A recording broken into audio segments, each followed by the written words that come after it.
The American soldier never heard the shot that killed him. One moment he was scanning the rubble of a French village, the next he was on the ground, blood pooling beneath his helmet.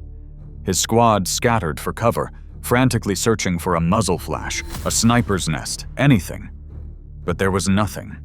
No German uniform, no rifle glint, just silence. What they didn't know was that death had come from their own ranks. By 1944, German forces had perfected psychological warfare techniques so ruthless, so effective, that Allied commanders issued desperate warnings to every unit on the front lines. These weren't conventional tactics found in any military manual. They were born from desperation, refined through brutality, and designed to turn a soldier's most basic instincts against him. Today, we uncover the most feared tricks that made German soldiers the ghosts of World War II. December 1944. The German war machine was dying, but it wasn't dead. As Allied forces pushed deeper into Nazi-occupied Europe, Wehrmacht commanders faced an impossible equation.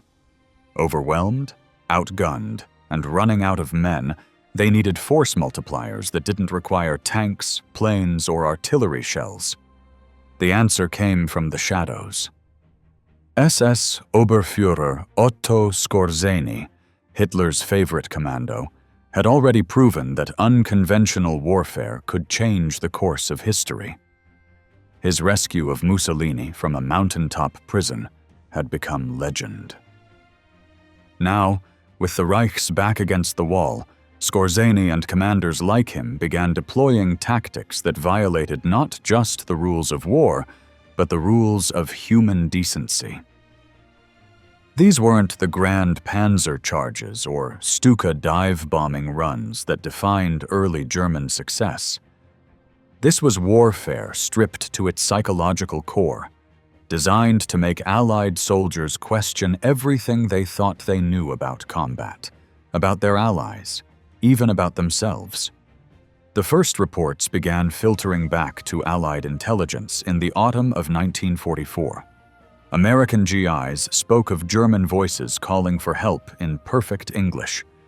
British units reported enemy soldiers who seemed to vanish into thin air, only to strike from impossible angles. French resistance fighters whispered of Wehrmacht units that fought like phantoms, appearing and disappearing as if they knew the Allies' every move.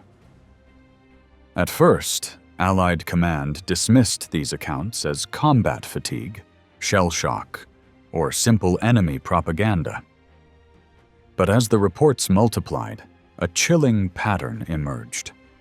The Germans weren't just fighting harder, they were fighting smarter, crueler, and with a psychological sophistication that turned every shadow into a potential threat. Operation Grief began as Hitler's most audacious gamble of the war. As German forces prepared for their final offensive in the Ardennes, what history would remember as the Battle of the Bulge, Skorzeny assembled a unit unlike any other.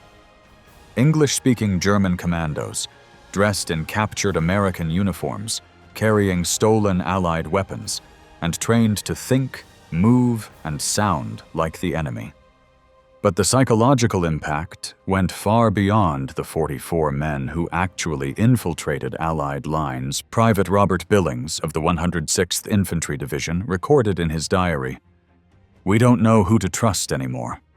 Jerry could be the guy next to you in the foxhole, could be the one bringing you ammunition.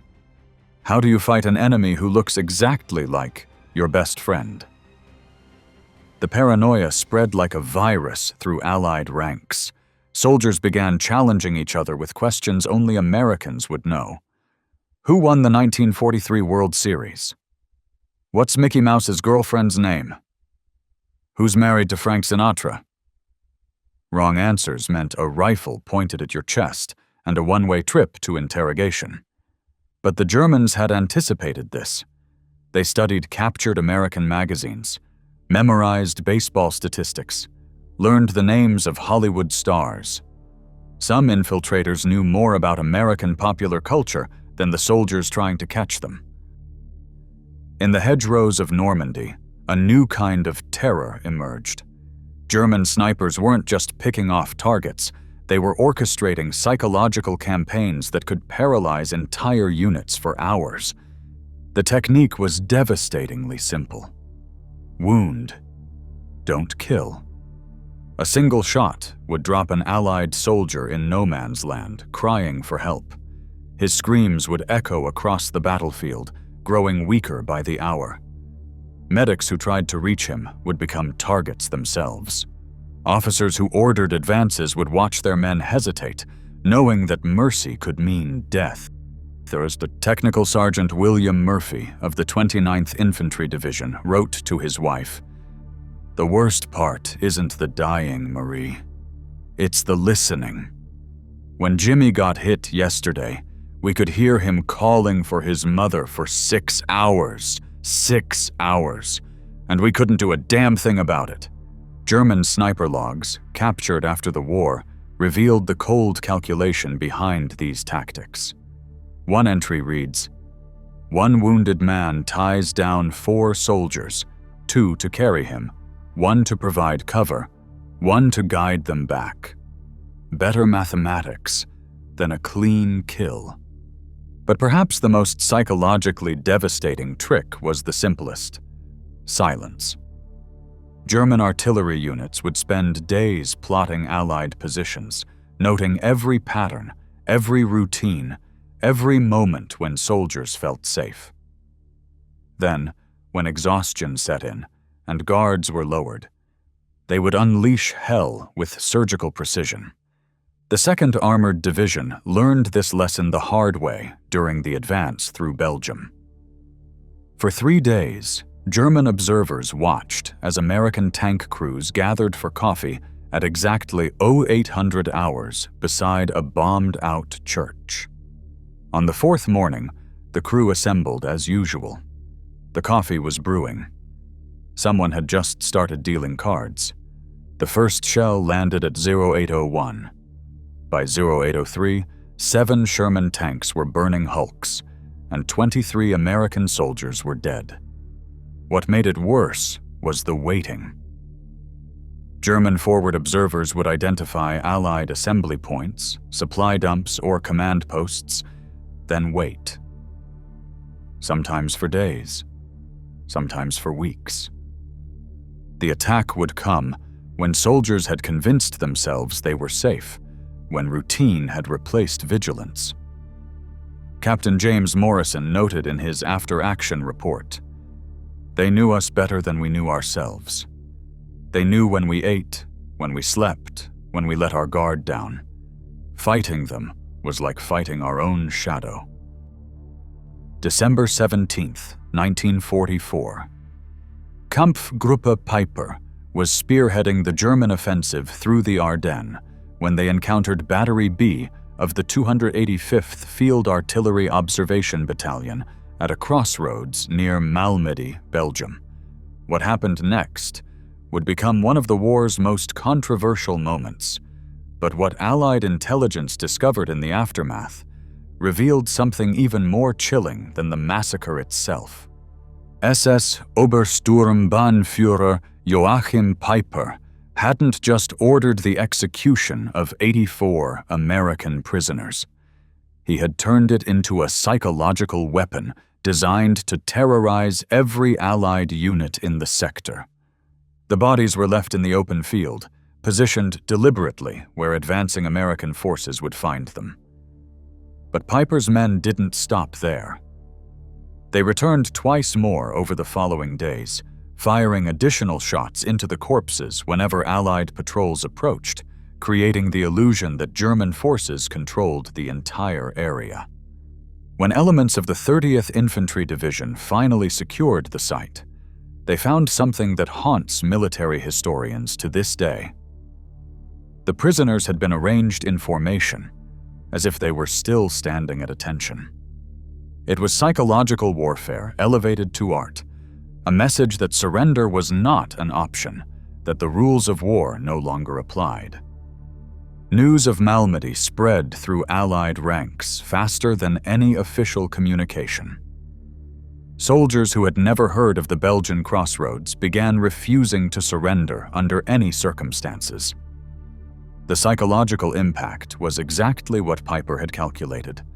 American forces would fight to the death rather than risk capture, making every German advance exponentially more costly. But the most feared German trick required no weapons at all, just speakers and a thorough understanding of human psychology. Operation Wanderer introduced the world to sonic warfare. German sound trucks, equipped with powerful amplifiers, would position themselves at night within range of Allied forward positions. As soldiers tried to sleep in their foxholes, the trucks would broadcast the sounds of approaching tanks, aircraft engines, artillery fire, sometimes for hours at a stretch. The psychological toll was immediate and devastating. Soldiers would call in artillery strikes on phantom targets, waste ammunition on shadows, and exhaust themselves preparing for attacks that never came. Sleep deprivation became endemic. Discipline broke down. Units reported effectiveness ratings dropping by 40% in sectors where German sound warfare was deployed. But the cruelest variation targeted the heart instead of the mind. German intelligence had captured Allied mailbags and recorded the voices of American and British soldiers reading letters from home. Using powerful speakers hidden in destroyed buildings, they would broadcast these intimate messages on a loop. Wives writing about missing their husbands, children asking when daddy was coming home, mothers pleading for their sons to stay safe. Sergeant Anthony Ricci of the 101st Airborne recorded his experience. "We heard this kid, couldn't have been more than 8 years old, saying, 'I miss you, Daddy. When are you coming home?' Over and over and over. Turns out it was Peterson's boy. Peterson broke down completely. Had to evacuate him to the rear. That voice haunted our entire company for weeks." The technique was so effective that Allied commanders began jamming radio frequencies and prohibiting personal mail from being carried into forward positions. As Germany faced inevitable defeat in the spring of 1945, some units deployed their most desperate psychological weapon: manufactured evidence of fictional atrocities. Near Buchenwald, advancing American forces discovered what appeared to be Allied prisoners who had been tortured and executed. The bodies wore American dog tags, carried letters from home, and showed signs of prolonged abuse. The discovery sent shockwaves through the 4th Armored Division, who reported the findings to higher command as evidence of systematic prisoner execution. Only later investigation revealed the truth. The bodies were German soldiers, killed in action weeks earlier, then dressed in stolen American uniforms and staged to maximize psychological impact. Real Allied dog tags had been taken from battlefield casualties and placed on the corpses. The letters were either captured mail or careful forgeries. The deception worked. American forces in the sector began executing German prisoners in retaliation, abandoning their own moral standards in response to fabricated evidence. It was psychological warfare's ultimate victory, turning the Allies into the very thing they thought they were fighting against. The psychological scars outlasted the physical ones. When the guns fell silent in May 1945, Allied veterans carried home memories that wouldn't heal. The tricks had worked too well. Dr. Roy Grinker, a U.S. Army psychiatrist, documented the aftermath in his groundbreaking study of combat stress. Soldiers who had faced German psychological warfare showed symptoms unlike anything medical science had previously encountered. They couldn't trust their own senses. They heard phantom voices calling for help. They saw enemy infiltrators in every crowd. The Germans had weaponized paranoia itself, Grinker wrote.